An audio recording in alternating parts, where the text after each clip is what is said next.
The European Union unanimously adopted a resolution criticizing Israeli settlements in the occupied Palestinian territories.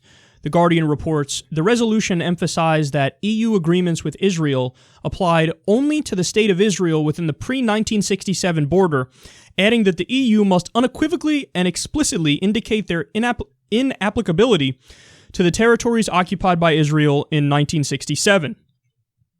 So they go on to say, this does not constitute a boycott of Israel, which the EU strongly opposes. That's their words, not mine.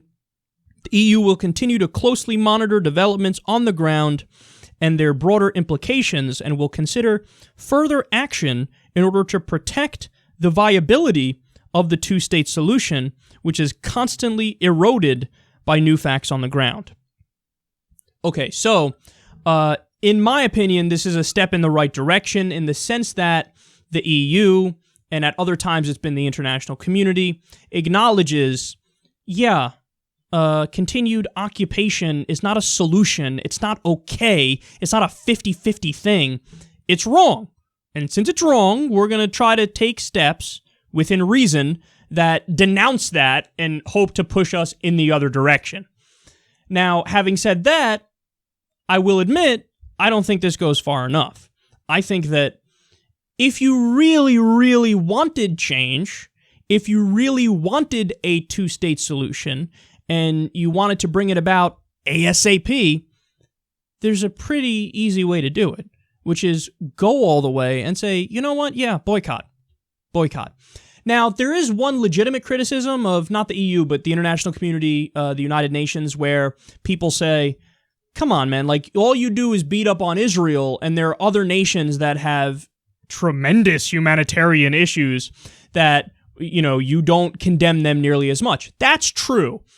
So I would, for example, Saudi Arabia is on the UN Human Rights Panel, which is ridiculous. They're a Salafi state. They're a terror state. So I would definitely condemn the fuck out of them and everybody else who's doing human rights abuses, and there are plenty to go around. But that doesn't mean that the criticisms of Israel are not valid. Indeed, oftentimes they are. So to criticize occupation is rational, is legitimate, is objective in my view. If you want long-term peace and stability, it's going to come with a two-state solution. It's going to come with recognition of a Palestinian state at the international level as well. And right now, we simply don't have that. We have continued occupation. So what I would do is, if I was in the EU or if I was in the UN or whatever, I would say, no, why don't we try to force them into a two-state deal? Netanyahu ain't going to do it willingly. He's proven that time and time and time again. He contradicts himself every 17 minutes. I want a Palestinian state. LOL, JK, no, I don't. I really want one, though, seriously. No, we can never give them. Not under me, never a Palestinian state. So, okay, you want to play this game? Let's play this game. Let's go all in on BDS. And I've told you guys before, I support BDS because it worked. It worked when it came to apartheid South Africa. If you wanted peace and you wanted to bring about a solution for long-term stability, you gotta force them to the table. When you put sanctions on a government like that, they'll sit down at the table and all of a sudden they're willing to listen when they're hurt economically. I'm not in favor of violence against Israel. I'm not in favor of violence, period. What I'm in favor of is a productive solution, and if that means putting pressure on you and doing boycotts, divestments, and sanctions in order to do that, I am going to do that. And then, by the way, as I've argued from day one, let's say Israel does this. Let's say we do BDS. Israel feels the economic pressure. They're like, okay, we're ready to sit down and discuss a Palestinian state. Then they sit down at the table. Then we negotiate a deal, roughly along the 1967 borders, a two-state deal.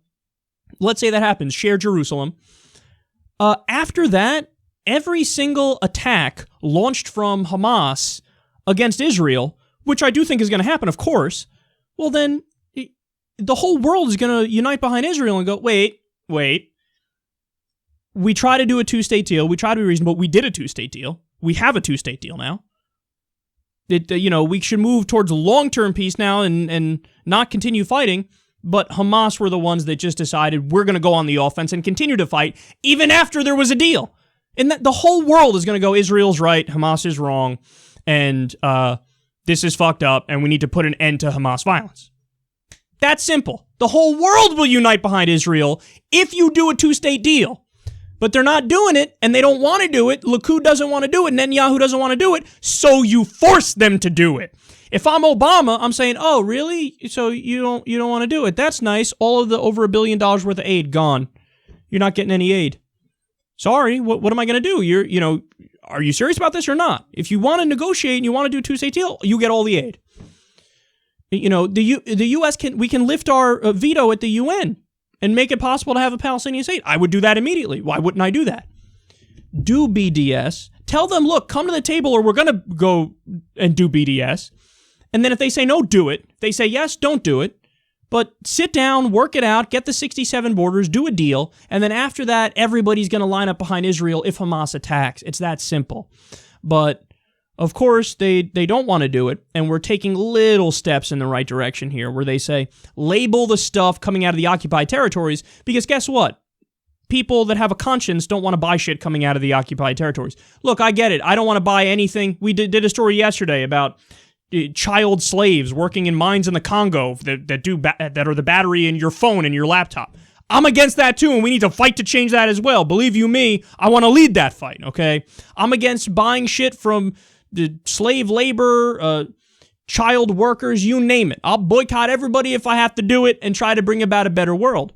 But that doesn't excuse the occupation, which is also bad. And yes, if you have a conscience and you know something's bought in the occupied territories and it's labeled, you probably shouldn't buy it because you shouldn't support that. Okay, so it's a step in the right direction. Let's go further, and we need to bring about a two-state deal. Enough. The occupation has gone on too long.